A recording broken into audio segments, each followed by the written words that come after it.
Previously on Rome, rise and fall of an empire. When the empire is attacked by foreign invaders and a deadly plague, Roman citizens blamed the new religion of Christianity for angering the empire's pagan gods. Desperate, Emperor Decius turns to violence, sacrificing the lives of Christians to win back the gods' favor. Now, threatened by barbarian attacks on all fronts, the people of Rome live in constant fear. As the crisis deepens, insurgents seize control, dividing the empire against itself. Until a new ruler emerges.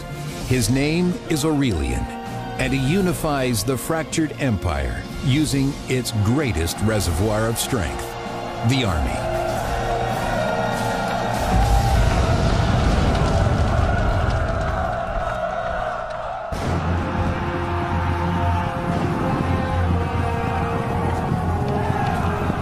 By the middle of the 3rd century, the Roman Empire is huge and relies on distant, isolated legions to protect every far-flung province.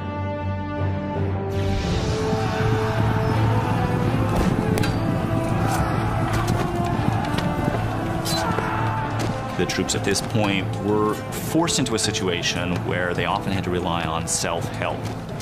The imperial superstructure was very far away from them. Emperors made it to frontier conflicts often after they had mushroomed entirely out of control. In the absence of the emperor, the soldiers sometimes take leadership matters into their own hands. The emperor can't be there, so there's a bit of drift, and so somebody arises who is able to do the job for him, and probably will call themselves an emperor in order to rally local support, to beat back the barbarians who are threatening the integrity of the provinces. Having dared to raise their own emperors, the powerful border armies now declare independence from Rome. As these armies break away on the eastern and western frontiers, forming their own empires, Rome's northern frontier is attacked by the Alemanni barbarians in 269 AD.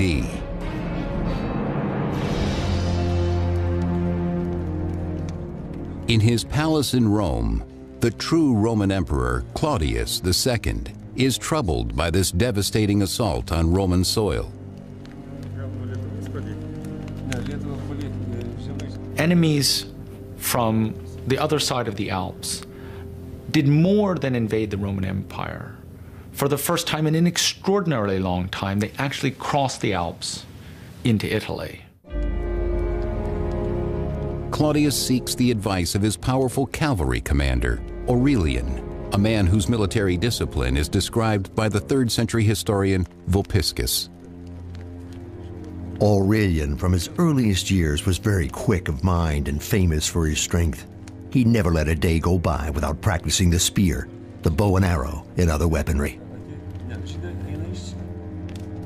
Aurelian's skills will soon be tested as news from the frontier worsens.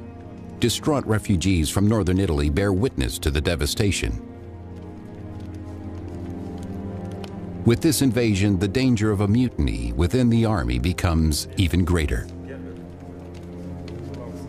If barbarian people threatened to invade, then the local people would simply proclaim emperor whoever happened to be the military commander in the region at the time. In order to keep the northern frontier from breaking away as well, Claudius must act quickly to stop the encroaching Alemanni forces.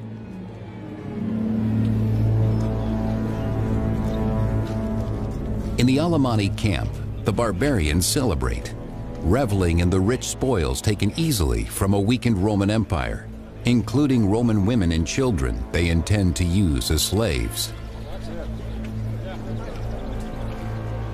We've got inscriptions, actually, which talk to us, which tell us about parties of raiders who've gone into Italy and taken lots of prisoners. So it's sort of easy pickings, to some extent, for these raiders. They're preying on an empire that is not at its peak at this time. The groups of Alemanni are led by powerful chieftains who ensure their warriors' loyalty by rewarding them with slaves of Roman blood. But the barbarians' greed knows no end.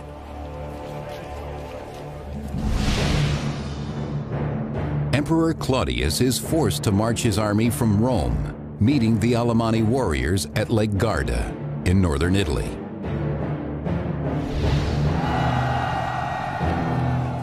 Claudius and his men face a brutal enemy, 4th century historian Ammianus Marcellinus.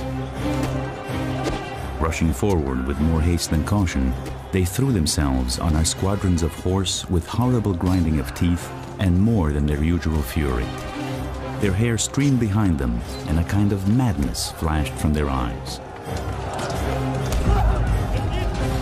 Emperor Claudius is also severely outnumbered, but he has a secret weapon at his side, the powerful cavalry commander Aurelian.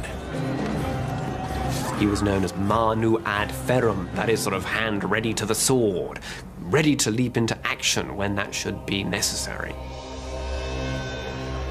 True to his name, Aurelian helps Claudius beat back the Alemanni, killing half their force and driving the rest back over the Alps.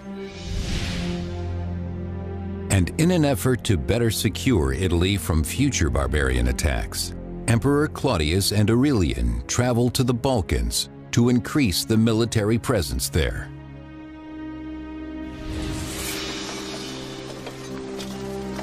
But while on campaign, Emperor Claudius contracts the plague.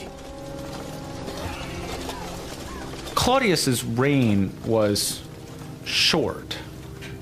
He ruled from 268 to 270. He had a signal military success in the year 269, heavily advertised at the time and much talked about later.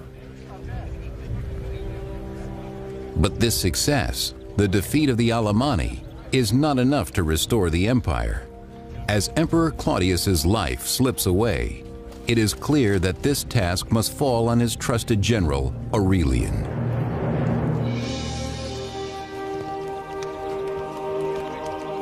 He is declared emperor by his troops. Aurelian repays them by sacrificing to the god of soldiers, Sol Invictus, the unconquered sun, a deity now emerging as the god of victory within the army. Whatever gives you the victory, whatever it is that's going to be beneficial, that's the wagon, as it were, you hitch your star to. A man of low birth, Aurelian now rises to the highest position in the empire because of his military brilliance, like many great generals before him. You can't be a civilian emperor by the middle of the 3rd century. You have to lead troops in battle. There's always some place where you've got to go and fight. Aurelian will need the loyalty of the soldiers and the strength of their god as he faces a familiar enemy.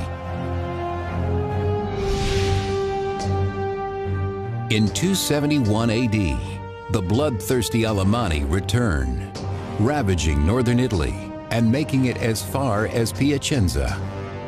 Aurelian and his army race west to cut off the barbarians, sending ahead an offer to negotiate.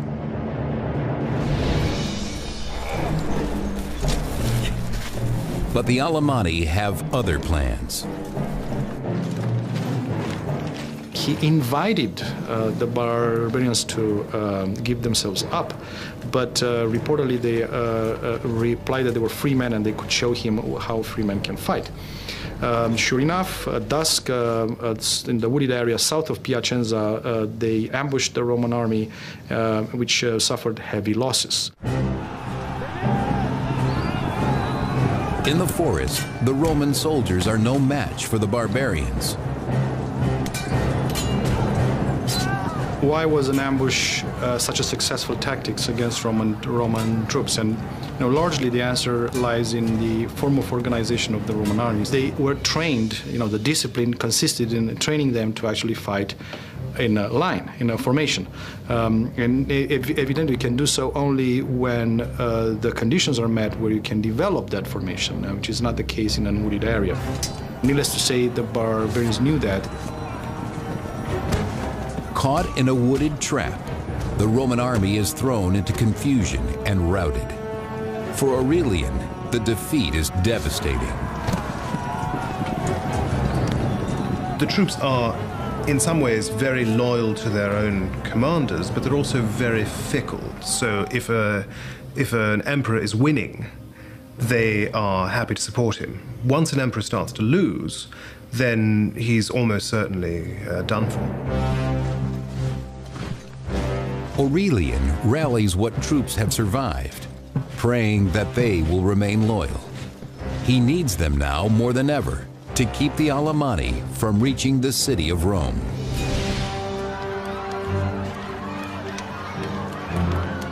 Terror grips the people of Rome as they fear the barbarians' arrival is imminent. Desperate, many flee the city. The defeat of the Roman army, or Aurelian's army, created panic in Rome because there was no serious force to stand between the barbarians and the city. Those unable to escape riot in the streets, enraged by Aurelian's failure to keep the barbarians out of Italy. The population of Rome does seem to have understood that becoming a vast city in the midst of an empire whose armies were concentrated at the frontier left them, as it were, peculiarly vulnerable if an army were actually to make it into Italy. But before the Alemanni warriors can reach the capital, Aurelian is finally able to cut them off at Fanum, 180 miles from Rome.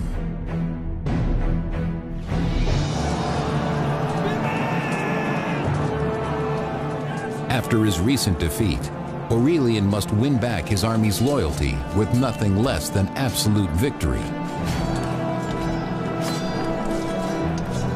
Emperors had always relied upon the support of the army. And emperors may have presented themselves as champions of the Republic, but the reality, the underlying reality of imperial power is it always depends upon the army. Together, Aurelian and his soldiers teach their barbarian foes a lesson in Roman discipline. They learned now that whenever there was an opportunity for the Roman army to develop in tight formation, they had no chance. Overwhelmed, many barbarian warriors die a watery death in the Metaurus River.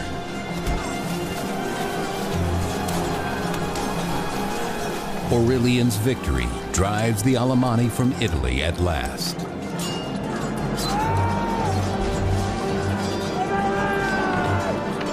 It's also regaining confidence, and no doubt his triumph served to boost morale at a time when it had been greatly shaken.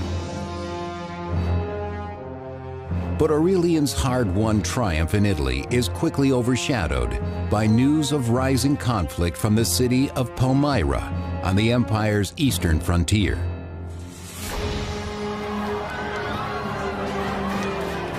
For more than 10 years, beginning well before Aurelian's reign, foreign invaders struck hard against Rome's eastern provinces, including Palmyra, threatening to break through the weakening border.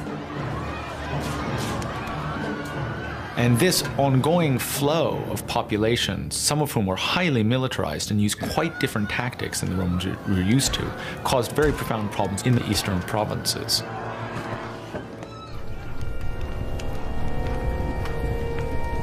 On the edges of the Syrian desert, far from the protection of Rome, the people of Palmyra have faced the devastation of their army alone. These opponents, they also are taking advantage of the absence of the emperor to take over, to roll back the frontiers, which they do successfully, and to extort payments from the Romans. Counting the bodies of their dead, the Palmyrene finally grew weary of waiting for help from a distant Rome. These people in these various areas who are threatened by invasion, they wish they were better protected, so they call upon local defenders to take on the role that the emperors seem unable to do, because the emperors can't be everywhere. In a blatant act of revolt, the Palmyrene army took matters into its own hands.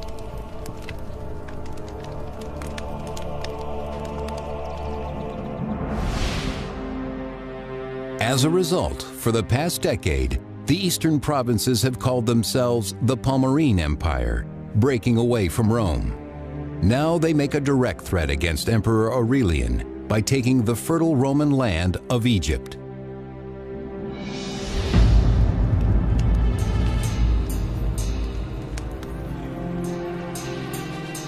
The rich Egyptian granaries are now controlled by the Palmyrene queen.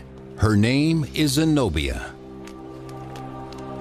We're fascinated by this figure of a woman of the East wielding such control, perhaps a latter-day Cleopatra type. And incidentally, I mean, she did try to associate herself with Cleopatra. When they took over Egypt, she sought to sort of establish a connection in order to reconcile the Egyptians to her rule. With Egypt under her thumb, Zenobia basks in her power, ordering the granaries to stop shipments of grain to Rome, cutting off one of the empire's main sources of food. Italy was, of course, the affective heart of the empire. It was where the empire began. But Africa and Egypt had long been the breadbasket of the empire. That's where the agricultural wealth was concentrated.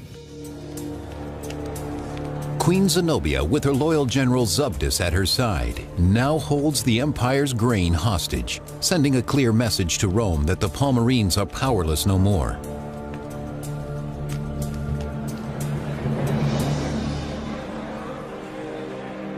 Zenobia's power play strikes deep. In Rome, Aurelian finds the people desperate and starving for lack of grain. Though he orders his troops to share their bread with the masses, it is not enough. Naturally, Egypt was the granary of Rome, and therefore any interruption to the grain supplies to Rome was a huge threat to any emperor, particularly one who had already had strife to deal with in Rome. The threat of famine leaves Romans restless and angry. Having lost territory to the armies of the East and West, the empire now faces rebellion in Rome itself. Soon the Romans turn against their emperor Aurelian. The violence, by the way, that these rebellions sparked was on a level not seen since Republican times. Aurelian has no choice but to unleash his own savage warriors against the insurgents. You're fighting in Rome itself, you know, and this is civil war. This is something the Romans also fear because they know how divisive it can be and how devastating it could be. Unaccustomed to battling inside a city, Aurelian soldiers struggle. Though virtually unbeatable on open battlefield, the Roman army once again shows its weakness when tight formation cannot be maintained. The actual war, the struggle itself, would have been in an urban context. And of course, for the Roman soldiers involved at Aurelian's disposal, this must have been highly unusual. I mean, ancient battles were not typically urban struggles, street by street fighting, and this is where your trained soldiers would have greater difficulty. But in the end, Aurelian puts down the revolt decisively. The 4th century historian Eutropius. Aurelian suppressed them with the utmost severity. Several noblemen he condemned to death. He was indeed cruel and bloodthirsty, and rather an emperor necessary for the times than an amiable one. Aurelian executes the rebel leaders, reminding the people of Rome that he is their ruler.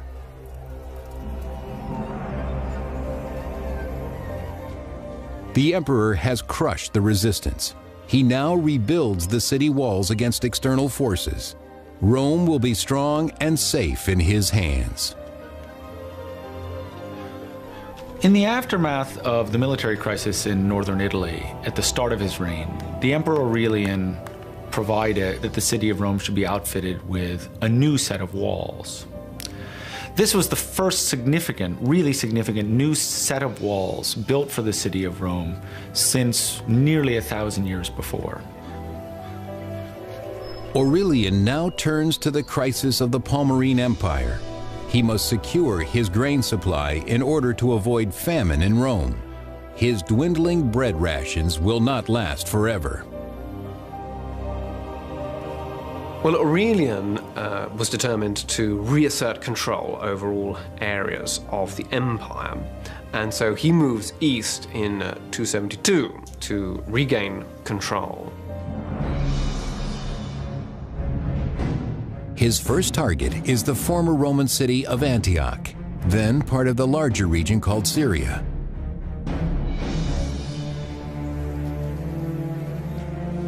Antioch is a bustling city, invaluable to Rome as a wealthy center of trade. But now, under the control of the Palmyrene Empire, it becomes a safe haven for the fugitive queen Zenobia. Zenobia and her generals knew for sure that Antioch would be the first city, the first thing Aurelian would have to conquer upon entering Syria. So she barricaded herself in the city, and Zabdas drew the army in the Orontes plain to the west of Lake Antioch. Zenobia enjoys her prestige, happy to let her generals ready themselves for war just outside the city walls.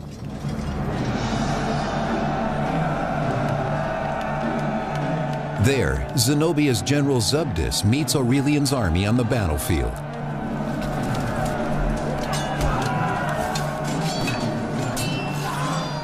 You have walls of Romans moving in lines, man to man, fist to fist. You can't kill somebody until you look them in the eye. You've got arms getting cut off, hands getting cut off, damage to the neck, to the face. But as his infantrymen fall prey to the swords of the Palmyrenes, Aurelian knows his only chance is to outmaneuver General Zabdas. It is during this battle that Aurelian instructed his highly disciplined light cavalry to perform what later came to be known as the feigned retreat stratagem. Aurelian's light cavalry pretends to flee, tricking the Palmyrenes into giving chase, leaving the protection of the main lines behind them. At which point the Roman cavalry turned back and cut them to pieces. In any case, indeed, the Palmyrean cavalry was destroyed and the road was open to Antioch. General Zabdas orders the surviving Palmyrene troops to retreat.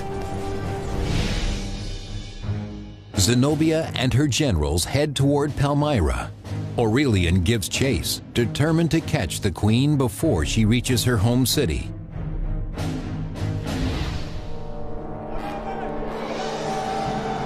But in the Syrian desert, Aurelian faces unexpected obstacles.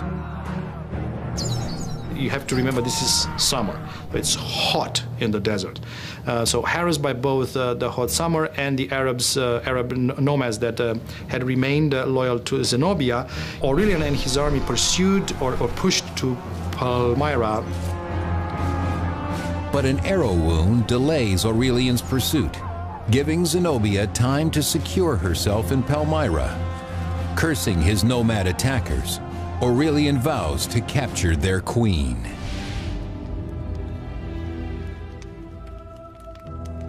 Now ordered to surrender by Aurelian, who has besieged the city, Zenobia writes him a scathing rebuke in the spirit of her model, Cleopatra. Whatever must be accomplished in matters of war must be done by valor alone. You demand my surrender as though you were not aware that Cleopatra preferred to die a queen rather than remain alive, however high her rank. Despite her bravado, the proud queen knows she is not safe for long in the city. She quickly packs for travel. Palmyra itself is not really ready for a siege anyway. They built some very hastily erected defenses, and clearly Aurelian has some support inside the city. It does not hold out for very long. Queen Zenobia and her general Zubdus slip away into the cover of darkness, eluding Aurelian again. In 272 AD, Zenobia races toward Persia, making it as far as the Euphrates River in modern-day Iraq. But Aurelian's soldiers are in hot pursuit.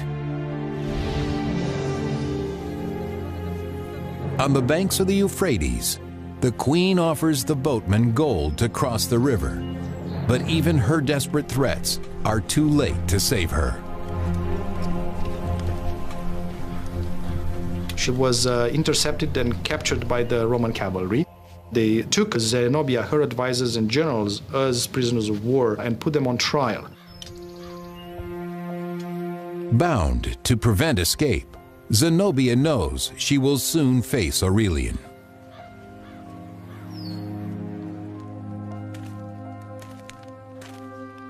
Having won back the throne of Palmyra, Aurelian finally confronts the rebel Zenobia, a woman whose boldness he can't help but admire.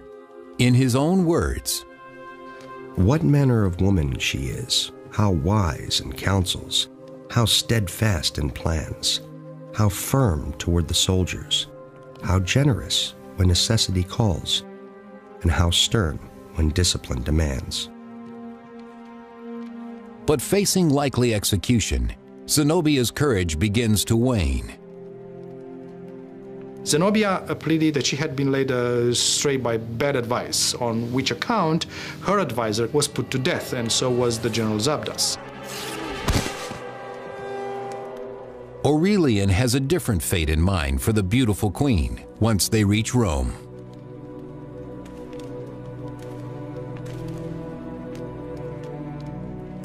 But before leaving Palmyra, Aurelian visits a temple where he will pay tribute to one god alone, the god of soldiers, Sol Invictus, who has ensured his victory on foreign soil. He clearly had in mind an alliance between him and the sun god that was responsible for his successes in Palmyra. He presented himself on his coins in terms of an association of the emperor to the god, Sol Invictus. Where we're moving into this dimension of associating the emperor very closely with one particular divinity, who clearly, given the success that Aurelian had enjoyed, people might believe in. In the peace of the Eastern Temple, he sees that this is the one God to unite all of Rome. He does seem to have been participating in a growing trend toward universalism, both in religion and in Roman political control. Offering his own blood as sacrifice, Aurelian promises his God a nation of worshipers.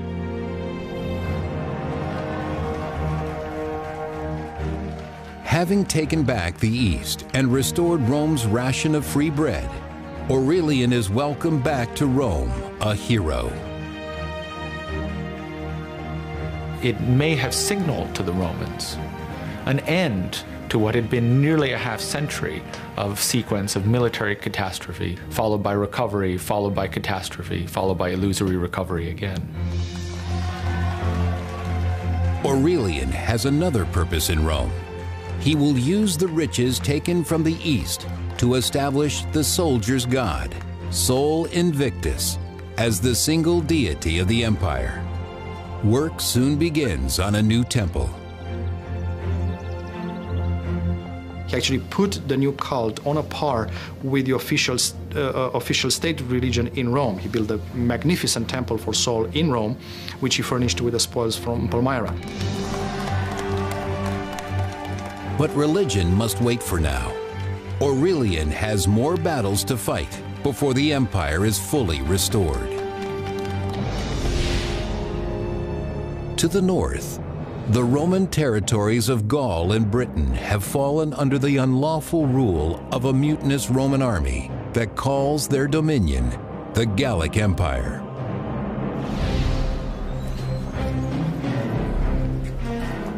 Resembling their barbarian foes more every day, the Gallic soldiers scorn Roman honor, naming the arrogant Roman general Tetricus their emperor. You have armies popping up all over the place, proclaiming their generals emperor, and then they have to fight, and whoever wins is the one who ends up being the legitimate emperor in the end.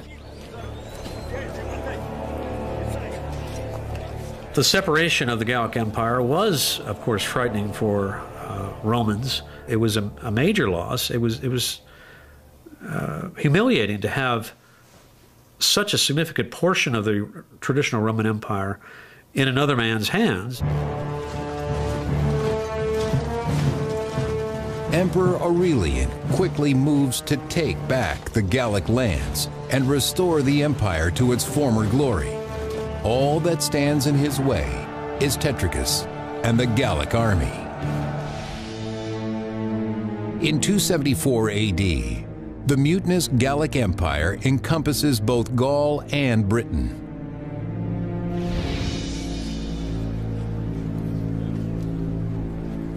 There, the soldier Emperor Tetricus and his army have become indistinguishable from their barbarian enemies. Undisciplined, they revel in the torment of their prisoners. The job of soldier emperor was tremendously dangerous because they're in power only because they are proclaimed by their troops. But it's a very difficult thing once in power to maintain that, because you have to avoid internal conflicts with other potential generals who see themselves as possible emperors. Tetricus cannot show any weakness to his troops.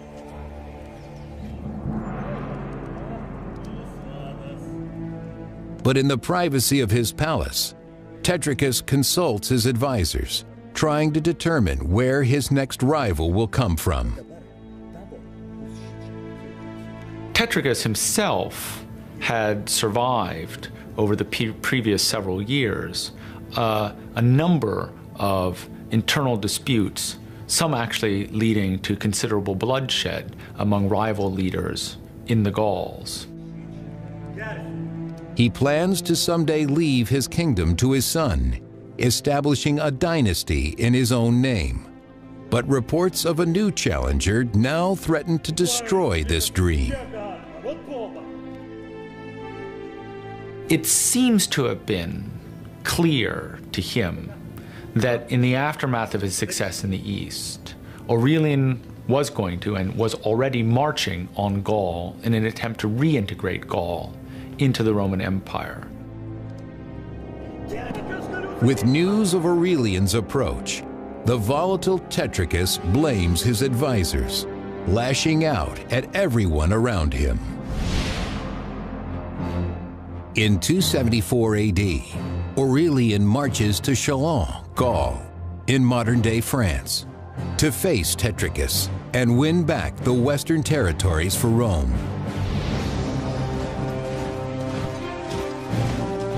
Aurelian and his men meet Tetricus in the forests of Chalons, where the fighting is fierce. Aurelian's army probably contained more cavalry than traditional imperial armies had up until now. As for Tetricus's army, well, there were still important legions along the Rhine guarding these areas. It would have been a battle between forces, much similar forces with similar equipment at their disposal, and therefore all the bloodier and more devastating for the armies involved. It is Tetricus's army that now bears the brunt of Aurelian's vengeance. Having dared to name another as their emperor, it is they who remain the greatest threat. Part of the crisis of the 3rd century is the importance that the army plays in choosing an emperor.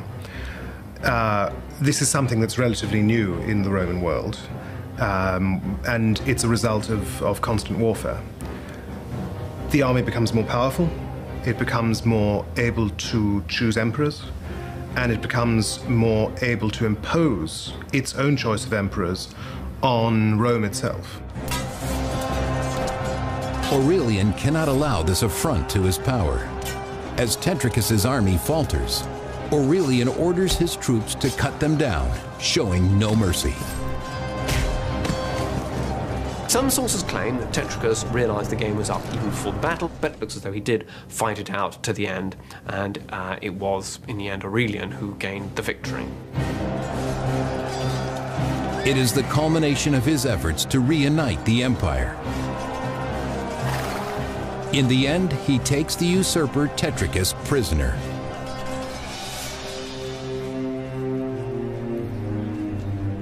And as with Queen Zenobia of Palmyra, Emperor Aurelian spares Tetricus's life. And for Tetricus too, it was surprising that, particularly an opponent in civil war, opponents in civil wars were usually represented a great danger. They might, after all, turn against you later. So Aurelian displayed remarkable clemency in sparing the lives of both of these opponents. Tetricus's Gallic army is not so lucky, for it is they who have raised a rival emperor in the West, and now they will pay the ultimate price for their treason. Aurelian was a great disciplinarian, it seems. He tolerated no mutinies on the part of soldiers. He drove them hard, but was respected by them. To maintain his own soldiers' respect, Aurelian knows his punishment of the captured Gallic soldiers must be brutal and complete. Not one is spared. Aurelian was both a successful military commander and in some respects, as perhaps one had to be, a fairly savage one. And yet, his treatment of Tetricus was remarkably generous. It is in this generous spirit that Aurelian returns victorious to Rome.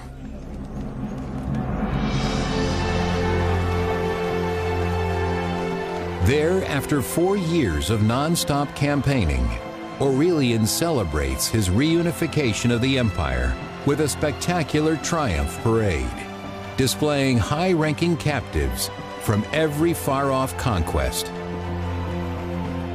There's all sorts of other lore that goes with this ceremony, which mark it out as distinct and in some way both as barbaric and awesome.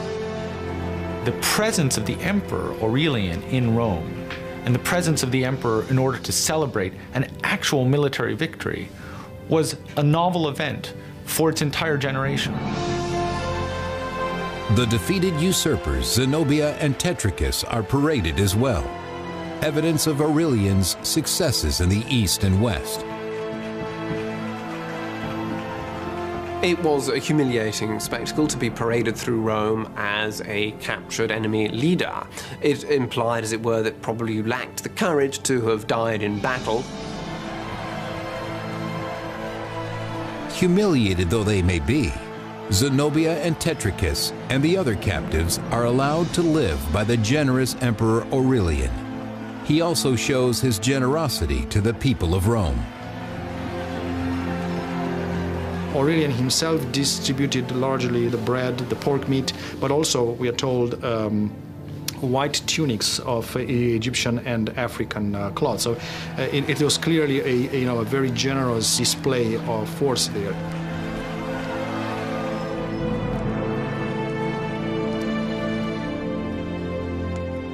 Grateful in his triumph, Aurelian consecrates the temple he has built for the god of soldiers, Sol Invictus, whose power and favor he believes have made him invincible. Many scholars believe simply that this was trying to enforce conformity among the peoples of the empire for political purposes and also for religious purposes, and those two things are not that easily separated in the mind of a Roman. Aurelian decrees this day, December 25th, will be celebrated each year as the birthday of Sol Invictus.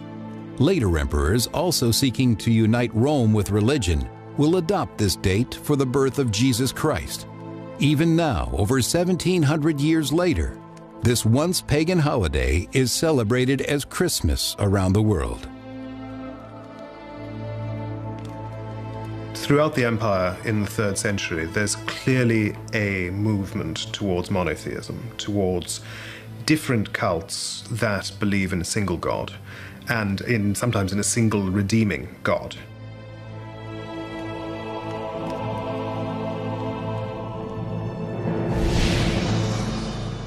The United Roman Empire now stretches from Palmyra to Britain, but in 275 AD, barbarians again wreak havoc in the east. Aurelian marches his army to Thrace to prepare for battle.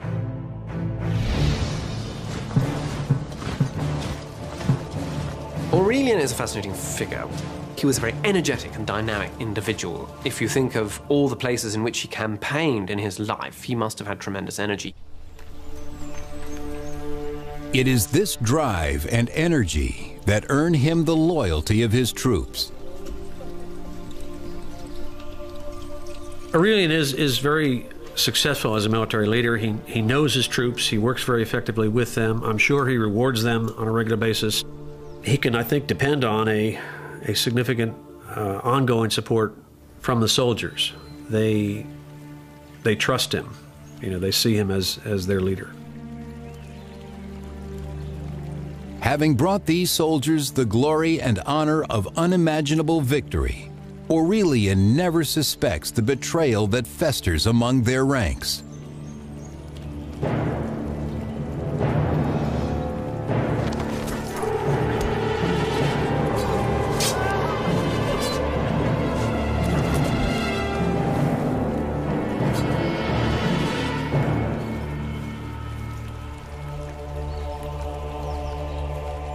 The assassination of Aurelian is again one of these things that's very difficult to explain, particularly at a time when he's been so successful militarily, when the troops should feel satisfied with that success and with their rewards.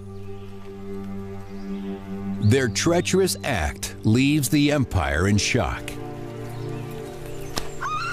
As far as we know, the news that the emperor was dead were received with disbelief.